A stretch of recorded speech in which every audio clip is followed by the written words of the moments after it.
Всем доброй ночи.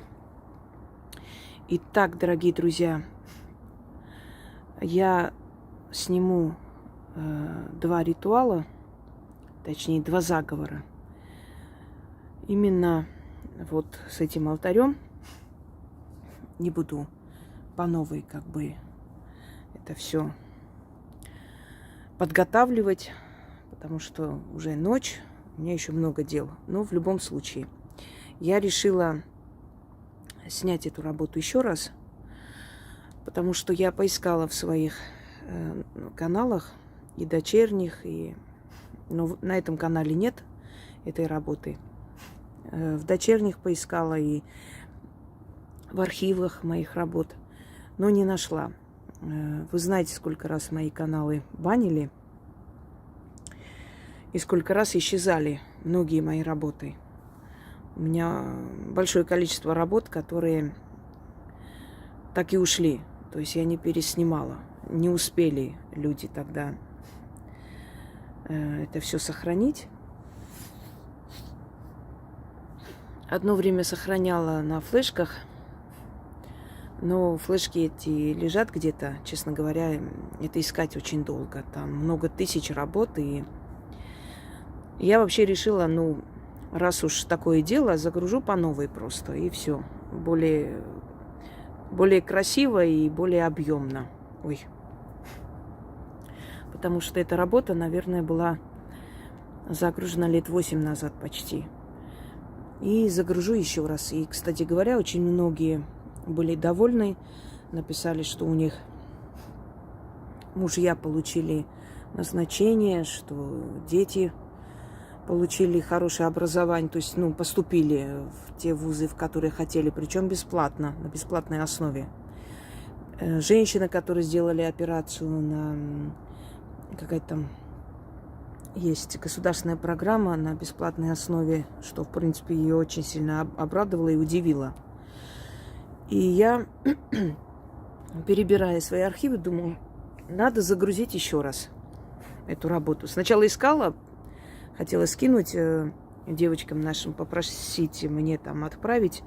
Иногда бывает, что я прошу отправить мне на Телеграм свои работы. Вот сейчас, например, загружаю по-новому сюда, заново, из «Ведьминой избы 2». Если помните, год назад мне пришлось закрыть канал, чтобы спасти канал и работы. Шли такие атаки на канал, на дочерние каналы, удалили дочерние каналы, удалили старый канал «Гостиная ведьминой избы». И нам пришлось некоторое время закрыть канал, скрыть. Кстати, я еще раз напомню, что именно вследствие этого ритуалы внизу исчезли. Текст ритуалов. Но вы можете их найти на сайте. На моем сайте они есть. Просто набрать название ритуала в Гугле и рядом текст. И выйдет официальный сайт. Значит, поскольку пришлось сюда скрыть на некоторое время, то, естественно, я без дела сидеть не могу, не тот случай. Я начала снимать и выкладывать по новой. Создала «Ведьмина изба 2» и выложила туда работы. Там сейчас 96 тысяч почти подписчиков. Да, но тот канал тоже приходилось скрывать несколько раз. Так бывает, что атаки идут на каналы, такие известные каналы, большие каналы. Делается это. Конкуренция, наверное, так они считают меня. И правильно делают. Я для них конкуренция, они для меня нет. Но я им очень сильно мешаю, потому что я очень много дарю работ. И это, естественно, не дает им заработать. Кроме всего прочего, я провожу и сеансы ясновидения. И в прямом эфире делала. Сейчас я выбираю человека и провожу. Если сегодня будут силы, может, проведу. Потому что там я называла имена с этими людьми, да. И, естественно, публика, когда приходит к ним, они спрашивают, А вы можете там тоже сделать там сеанс ясновидения, провести и прочее. Это их раздражает, бесит, потому что, естественно, они ничего этого делать не могут. И как убрать мой канал? Вот таким образом. Так что пока основной канал был закрыт, я загружала на «Ведьмину избу 2». Если кто не знает, наберите. А теперь я перезагружаю сюда потихонечку те работы. Вот сегодня еще загрузила «Драмабер», который очень сильная работа и очень помогает. Когда я пишу рядом «очень сильная работа» или «сильная работа» или «просто», это не означает, что там, где не написано «очень сильно», они не сильные. Они такие же сильные, как и все работы. Но где очень сильно, там есть определенные правила, которые нужно соблюдать обязательно, если хочешь результат. То есть там немного более так строго с этими правилами, откупами. И прежде чем человек пойдет и тронет, да, затронет эту работу, он должен задуматься над этим, готов ли он это все выполнить, не просто там лишь бы что-нибудь. Вот поэтому и написано «очень сильно». Теперь, этот заговор – это приумножение богатства. Как читать? Вот этот заговор где-то напоминает Анеюшку. Дед Сидор я вам давала. Ну, многие есть заговоры, которые на приумножение. Открыть, например, двери шкафа, начитать на свои пальто, шубы, что у вас есть, вещи, обновы будут. Открыть шкатулки, начитать на свои украшения. Открыть кошелек, начитать на деньги. Если у вас есть отложенные деньги, там в каком-нибудь сундучке, открыть сундучок, начитать сверху. Я вообще вам советую открыть все-таки мою лекцию «Как приходят деньги», «Закон денег» и прочие там игры разума, 10 шагов к богатству. Откройте, посмотрите, потому что очень на простом языке, но очень сложные вещи там объясняются, которые действительно, понимаете, выстрадано, пройдено своей жизнью. Это все сама пришла к этому выводу. Естественно, были такие правила, которые я узнала, потом отследила и поняла, что да, действительно, они работают. Не просто так люди из поколения в поколение об этом говорят. Некоторые вещи я сама поняла и пришла к этому. То есть это стоит посмотреть, если вы хотите добиться успеха. Вы должны знать, на каком языке говорить со своими деньгами, грубо говоря. И запомните, не мы служим деньгам, а деньги служат нам. Это правило тоже запоминайте. Потому что люди не должны служить деньгам, они не должны копить их и сидеть, вы понимаете, на денежных мешках, во всем себе отказывая и уходя с этого мира, ничего не поняв от жизни.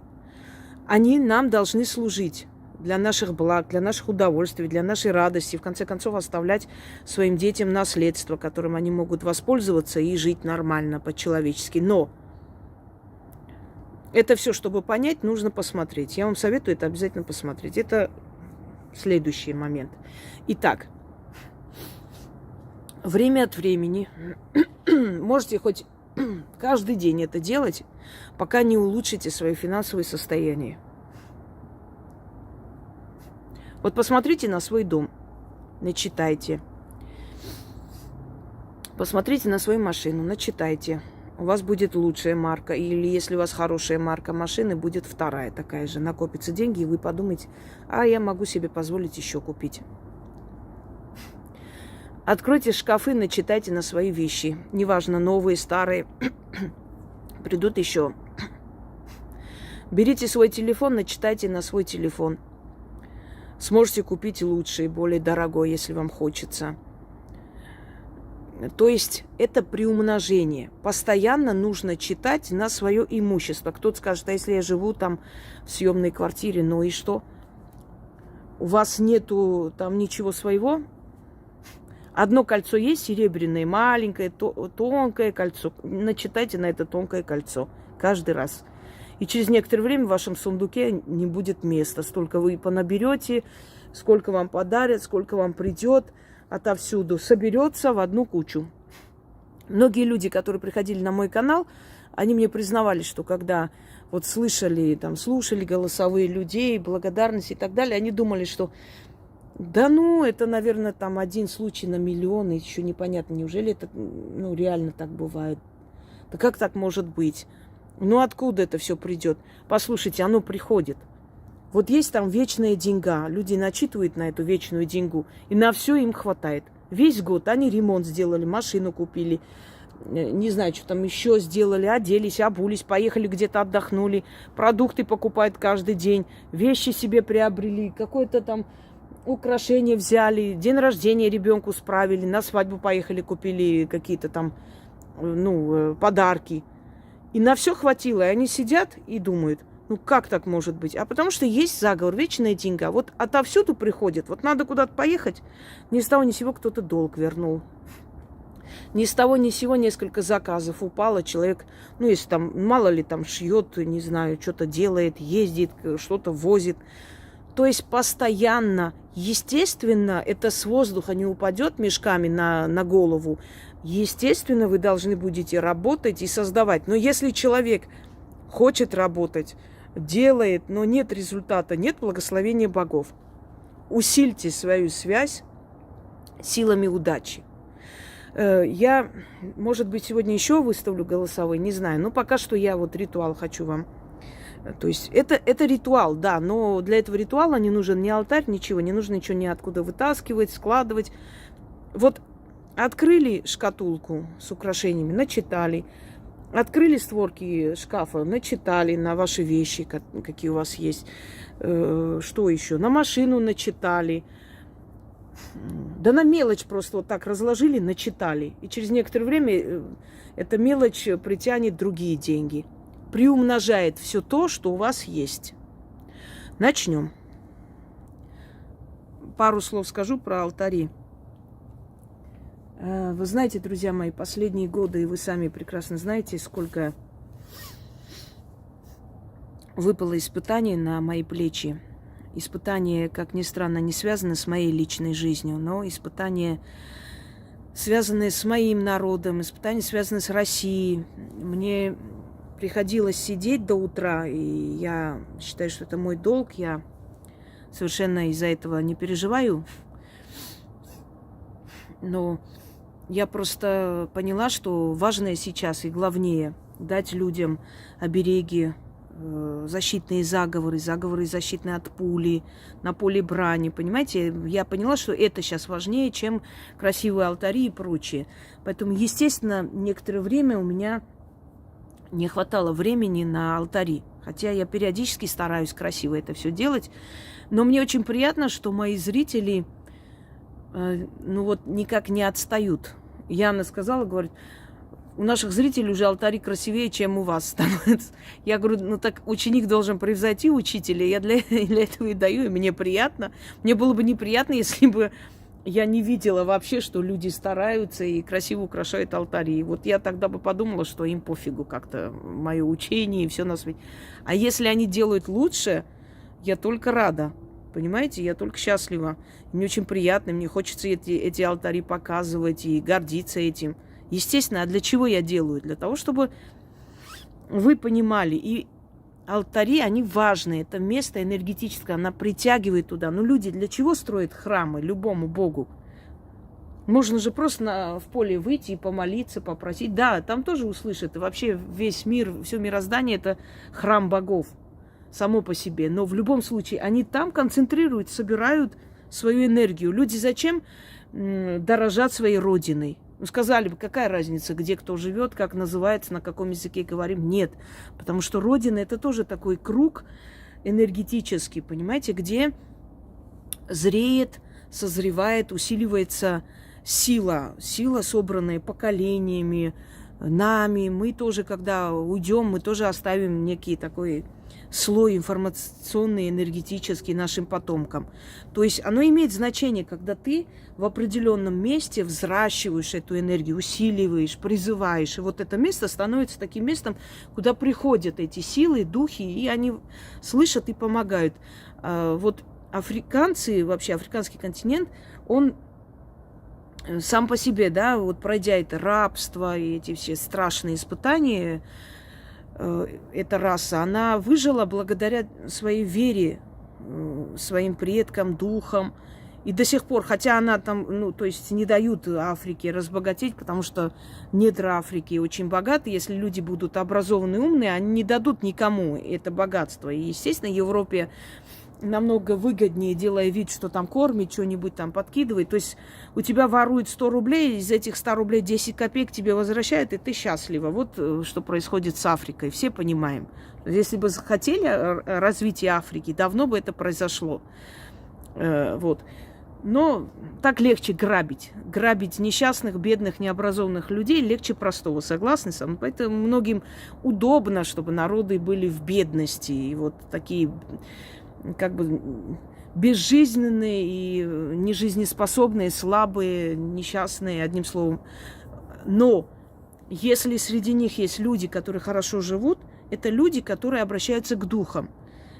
Они приходят к шаманам, те им рекомендуют, что, как делать. Эти люди так и поступают. И, по сути, они, да, хоть и не образованные люди, но они богатые люди. У них по 200-300 коров. Это тоже капитал, понимаете? Просто мы со стороны смотрим, и вроде бы полураздетые, думаем, бедные, несчастные. Нет, там тоже есть очень много богатых людей. Мне писали из Африки, много людей оттуда пишут, и русских много там живут, особенно в ЮАР. Там достаточно богатые люди. И там очень сильна вера в духов. И люди у себя алтари ставят, люди все эти праздники празднуют, то есть и жертвы приносят, и подношения. Я к тому, что если мы хотим жить хорошо и богато, мы должны помнить, что наша связь с духами должна быть всегда, должна присутствовать, она должна быть сильной, крепкой. А для этого и есть алтари, для этого и есть поклонение, для этого и есть подношения и прочее. Так что я рада, что вы такими алтарями просто вот показываете свое уважение к силам, значит, вы правильно понимаете то, что я вам говорю. И вообще не будут люди ставить алтари, благодарить и стараться, если эти силы их не будут слышать. Люди всегда были эгоистичны и материалисты. Это так, все. И я в том числе. Я не буду обращаться к той силе, которая мне не помогает. Это логично, да, это правильно, почему бы нет. И если люди этим силам приносят подношения, ставят красивые там, то есть алтари подготавливают, это значит, эти силы им не раз уже помогли. Итак, а теперь ритуал. Сколько раз читать, я уже говорила вам. Вот сколько вам нужно, сколько у вас есть вещей, там, можете открыть, там, один шкаф начитали, второй начитали, сундуки откройте, начитать. Да вообще можете встать, посмотреть по сторонам своего дома и начитывать. Вот вы хотите сделать ремонт, у вас не хватает денег, смотрите на комнату и читайте. Через некоторое время эти деньги придут, и вы сделаете этот ремонт. Потому что вы в мыслях держите ту цель, которая вам нужна, и для этого и просите, да, это приумножение. Потом вы хотите купить хорошую мебель, ну, например, хотите поменять мебель или вообще купить мебель. Вот точно так же смотрите на дом свой внутри, вот внутреннее вот это убранство. Начитывайте, через некоторое время вы купите дорогую мебель, которая вам нужна, которую вам хотелось купить. Поехали. О, великая Матерь Судьба, я к Тебе взываю, отвори предо мной двери хранилищ. Награди меня из своих щедрот, надели меня богатой долей, да свершится Твоя милосердная воля. Открой предо мной златоносную жилу, направь на меня свою щедрую силу. На богатую стезю отныне встану, от судьбы дары получать стану. Отныне я буду богата, венчанная удачей, верю и знаю. Я свою долю определяю и прошу у судьбы жизнь в достатке. На золоте и серебре да восседаю. Открой предо мной золотую жилу, направь на меня свою щедрую силу, и да получу я, что попросила. Свершилось, заклято. Ой. Опять это кофе. А без этого никак не работать. О, великая Матерь Судьбы, я к Тебе взываю. Отвори предо мной двери хранилищ, награди меня из своих щедрот, надели меня богатой долей, да свершится Твоя милосердная воля. Открой предо мной златоносную жилу, направь на меня свою щедрую силу.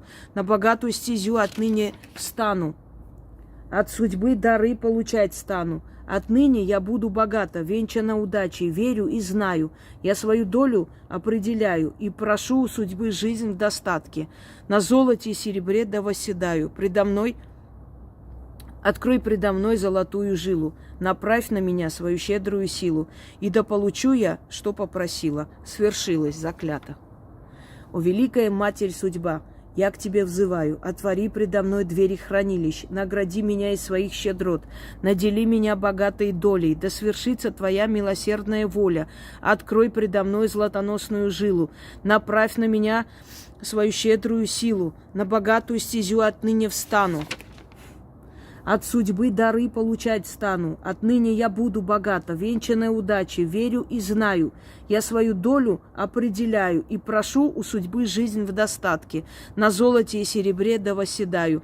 Открой предо мной золотую жилу, направь на меня свою щедрую силу, и да получу я, что попросила. Свершилось, заклято. О, великая Матерь Судьба, я к тебе взываю, отвори предо мной двери хранилищ, награди меня из своих щедрот, надели меня богатой долей, да свершится твоя милосердная воля. Открой предо мной золотоносную жилу, направь на меня свою щедрую силу, на богатую стезю отныне встану. От судьбы дары получать стану, отныне я буду богата, венчана удачей, верю и знаю. Я свою долю определяю и прошу у судьбы жизнь в достатке. На золоте и серебре да восседаю, открой предо мной золотую жилу, направь на меня свою щедрую силу, и да получу я, что попросила. Свершилось, заклято. И еще раз. О, великая Матерь Судьба, я к тебе взываю, отвори предо мной двери хранилищ, награди меня из своих щедрот, надели меня богатой долей, да свершится твоя милосердная воля. Открой предо мной золотоносную жилу, направь на меня свою щедрую силу, на богатую стезю отныне встану. От судьбы дары получать стану. Отныне я буду богата, венчанной удачей, верю и знаю. Я свою долю определяю и прошу у судьбы жизнь в достатке. На золоте и серебре да восседаю. Открой предо мной златоносную жилу, направь на меня свою щедрую силу, и да получу я, что попросила. Свершилось, заклято. Итак, друзья мои, имейте смелость хотеть большего и жить в достатке, потому что тот человек, который живет в достатке, он помогает другим. У него есть и для себя, и для других. Тот, который не стремится сам ни к чему, мешает другим. Запомните, всегда завистливые люди и в интернете преследуют кого-то, и в жизни, и вообще везде люди завистливые от того, что они ничего не добились. Человек удачный, человек, который поднялся на вершину жизни, человек, который идет вперед своим упорным трудом, он знает, чего это стоит, поэтому он никогда никому не завидует. Он прекрасно осознает, насколько другим непросто и нелегко было этого добиться. И он никогда себе не позволит ненавидеть другого человека за его упорство и трудолюбие. Если ненавидит, значит, он в этой жизни никто. Поэтому запомните, только лентяи, тунеядцы, маргиналы, никчемные личности ни к чему не стремятся и мешают другим этого достичь. А разумный человек, он должен жить хорошо в этом мире. Да, хорошо, если мы после смерти найдем покой и в лучших мирах будем находиться. Это замечательно, но не нужно зацикливаться на смерти. Мы для чего-то пришли жить, значит, мы должны и жить хорошо, и уйти в лучшее место. Вот так нужно думать. И еще и оставить своим детям что-то, чтобы они не начинали с нуля, как мы с вами. Дать основу нашим детям. Как говорят, если дед жил в достатке, то внуки будут богатые, а правнуки будут архибогатые. Станьте основой для сильной династии. Желаю всем удачи.